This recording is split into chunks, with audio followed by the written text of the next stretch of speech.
แสดงว่ามี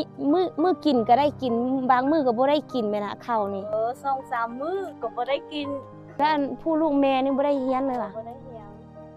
อันมี5คนอันเราว่าบ่ได้เรียนจักคนเครื่องนุ่งอันนี้เป็นขนมมะยุแม่ยะแล้วก็อันนี้เป็นข้าวสารอันนี้เป็นลูกเอามาช่วยแม่เพราะว่าลูกมีเท่าใดลูกก็มาช่วยเท่านั้นผู้ประมาณนี้เนาะไปขุดมันให้แม่นี่มากินตางข้าว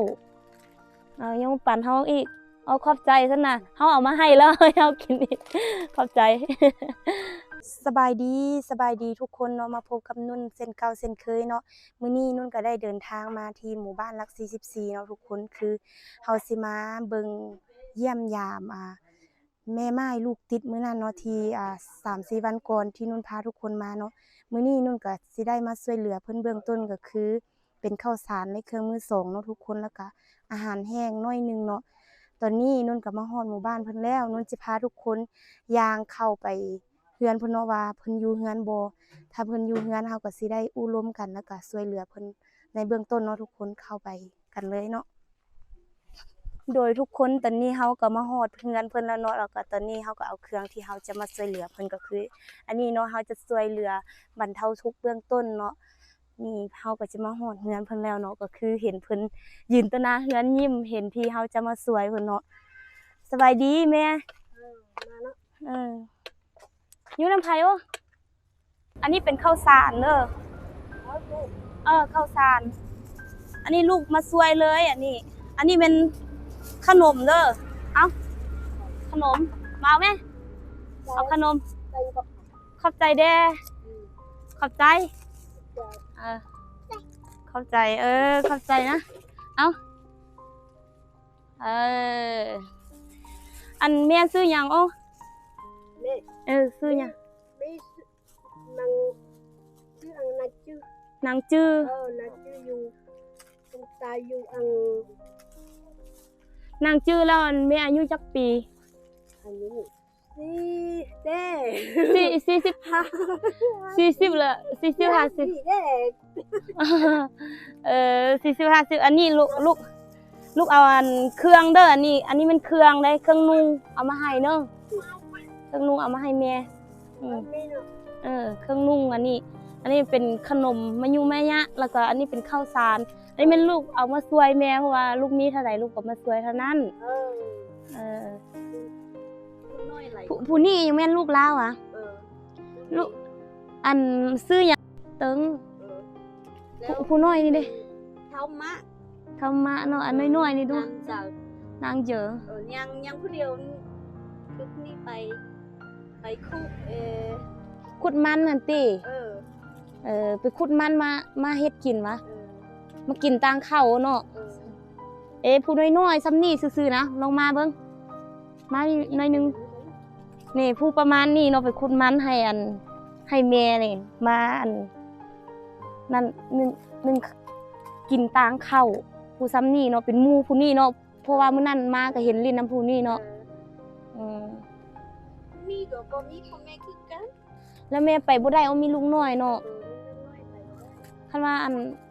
หลานเฮาแบบประมาณนี้เอาก็บ่ได้เด็กน้อยเนาะเขาสิให้ไปน้ำป้าคูดได้ก็ปันให้ยังปั่นเฮาอีกเอาขอบใจซั่นน่ะเฮาเอามาให้แล้วเฮากินอีกขอบใจแล้วผู้ลูกแม่นี่บ่ได้เรียนเลยว่ะบ่ได้เรียนมี5คนเราว่าบ่ได้เรียนจักคนแสดงว่ามีมื้อกินก็ได้กินบางมื้อก็บ่ได้กินแม่นน่ะข้าวนี่2-3 มื้อก็บ่ได้กินบางเทื่อก็กินมันกินหยังไปเอาเนาะเขาไปขุดมันกินทุกหลายแต่ปีหน้านี้มีแต่ละติบอนสิเฮ็ดให้เฮ็ดหยังบ่มีเทื่อแล้วอีเฮ็ดแนวใดต่อไปซั่นมีแต่ลูกชายหากินลูกเป็นไข้ก็บ่มีเงินเอาไว้ให้หมอคือมื้อนั้นมาเนาะมาเห็นพ่อเพิ่นแม่เพิ่นน่ะนางปอกอ้อยพาลูกน้อยกินถามมีข้าวกินบ่ว่าก็นั่งย่ำอ้อยก็ยังว่าแบบเพิ่นท ทุกข์หลายมาเห็นเพิ่นก็ย่ำอ้อยเนาะแบบว่ากินต่างข้าวนะ หลายคนมื้อบ่มีข้าวกิน2-3มื้อลูกผู้น้อยนี่ให้ทุกมื้ออยากกินข้าวบ่มีข้าวให้เรากิน ไปขอข้าวนำผู้อื่นก็โอ้บ่มี แล้วลูกมาให้ลูกอยากกินข้าวผมก็มีเงินไปซื้อข้าวมาให้กินแล้วให้นั่นลูก ทุกข์แท้นี่นะบ่แม่นทุกข์อันน้อยแบบว่าลูกหลายคนเนาะเลี้ยงบ่รอดเนาะเพราะว่าเสาหลักบ่มีเนาะอยู่เฮือนคือว่าพ่อก็เสียปีกายวะ ปีนี้ เสียปีนี้เนาะ ได้แต่3 เดือน4 เดือน อ๋อพอเสียได้3 เดือน 4 เดือนแล้วก็พากันมาอยู่แบบขาดๆเคินๆบ่มีหยังอยู่หยังกินเนาะอ๋อเพิ่นตายยังบ่ดนเด้นี่วันที่29เดือน8 2022เลยนี่ห้องหมอเพิ่นยืนยันว่าตายแล้วเนาะเป็นไข้หนักเลยเป็นไข้หนักบ่มีเงินปัวเนาะ โทรมาให้เพราะเราไปปวดแต่เพราะเราบ่มีเงินบ่มีโรคไปผู้อยู่บ้านก็บ่มีข้าวกินนี่บ่มีข้าวกิน ทุกคนบนนี้ก็จะเป็นพื้นที่เพิ่นใส่ปูนอนเนาะบนพื้นก็จะซึมน้ำเนาะทุกคนคือนี่ทุกคนเห็นนี่มันจะเปียกแบบนี้เลย แล้วก็เฮือนมันก็จะห่างๆคือทุกคนเห็นนี่แหละแล้วก็นี่หลังคาเฮือนเนาะจะคอยให้ทุกคนเบิ่งเนาะนี่จะเป็นสภาพในเฮือนเพิ่นเนาะนี่ความแบบทรุดโทรมแฮงเนาะทุกคนคืออยู่ในเฮือนแล้วก็เยี่ยมเบิ่งเห็นท้องฟ้าเลยเนาะลุแบบนี้เลยนี่อันนี้เพิ่นก็ใต้ไฟอยู่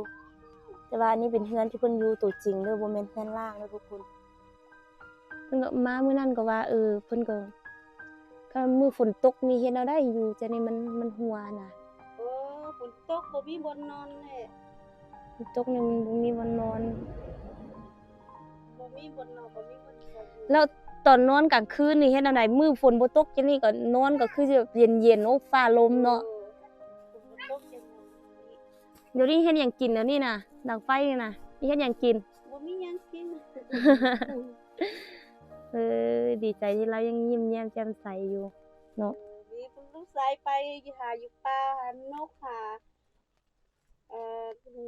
หาอยู่ป่ามาขายได้เงินก็ซื้อข้าวกินเนี่ยมาไล่คนบ่ร้อนในคนเดียวเนี่ยแม่ก็มีลูกน้อยไปก็มีลูกน้อยไปก็บ่ได้บ่ฮู้จะไปบ่ฮู้เขาลูก อันนี้ก็เป็นเครื่องที่เราเอามาให้ อันนี้มันเราเอามาช่วยลาวเพราะว่าเห็นลาวมื้อนั้นเนาะเฮามาแล้วก็เห็นแบบทุกข์หลายเติบเฮาก็ว่าเฮาเป็นคนที่แบบบ่ได้มีหยังเนาะแต่ว่ามาเห็นแม่เพิ่นก็ก็เป็นตาช่วยเหลือ แล้วอันทุกมื้อบ่ได้ไปให้ไปหยังบ่อยู่นี่ บ่มีให้มาอยู่นี่บ่มีให้เฮ็ดนี่ไปเฮ็ดให้เขาก็เอาเงินไปเช้า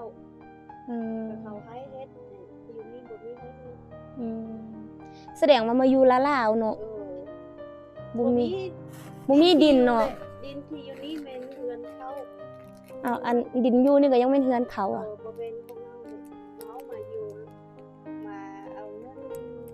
200,000 300,000ให้อยู่ได้เฮ็ดได้เฮือนแล้วย้ายไป คือทุกคนเห็นเนาะมันเป็นความจริงเลยที่นุ่นพาทุกคนมาเบิ่งนี่เนาะทุกอย่างคือเพิ่นทุกข์หลายเนาะทุกคนถ้าผู้ใดอยากช่วยเหลือเพิ่นเนาะก็สามารถติดต่อหรือว่าให้นุ่นเป็นสะพานบุญช่วยเหลือเพิ่นได้เนาะทุกคนคือมาเบิ่งเพิ่นมีลูกหลายคนเนาะมีฮอด 5-6 คนเนาะแต่ว่าลูกบ่ได้เข้าโรงเรียนจ้าคนเพราะว่าบ่มีเงินส่งเรียนเนาะก็คือล่าสุดที่พ่อเพิ่นเสียก็ย้อนว่าบ่มีเงินไปปัวอยู่โรงหมอเนาะแล้วเพราะว่าเราป่วยอยู่คุกเนาะแล้วก็พ่อเพิ่นก็เลยเสียไปแล้วก็แม่ก็ได้เป็นเสาหลักอยู่เฮือนเนาะเสาหลักก็บ่รอดเนาะเพราะว่าลูกเพิ่นหลายคนเด้ลูกหลายคนแล้วก็ลูกน้อยยังน้อยอยู่นี่คือผู้นี้ยังน้อยแฮงน้อยแท้น้อยหว่าแล้วก็อันนี้ประมาณจักปีลูกสาวผู้น้อยนี่ 2 ปีไป มานี่เบิ่งมานี่เด้มานี่หน่อยนึง ยังบ่ได้ ยังบ่ได้มันนั่งวันเดียวเนาะอันนี้เป็น โอ้ยังย่างบ่ได้นี่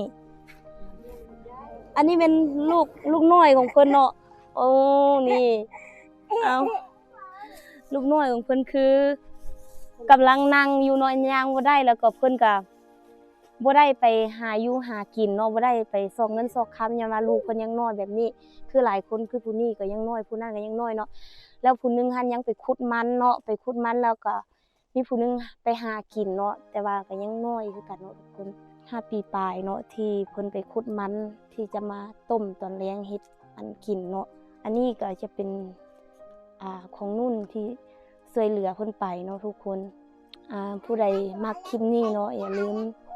กดไลค์กด Subscribe เพื่อเป็นกำลังใจให้นุ่นแล้วก็ได้เฮ็ดคลิปต่อๆไปเด้อทุกคนสำหรับคลิปนี้สบายดีทุกคนไปก่อน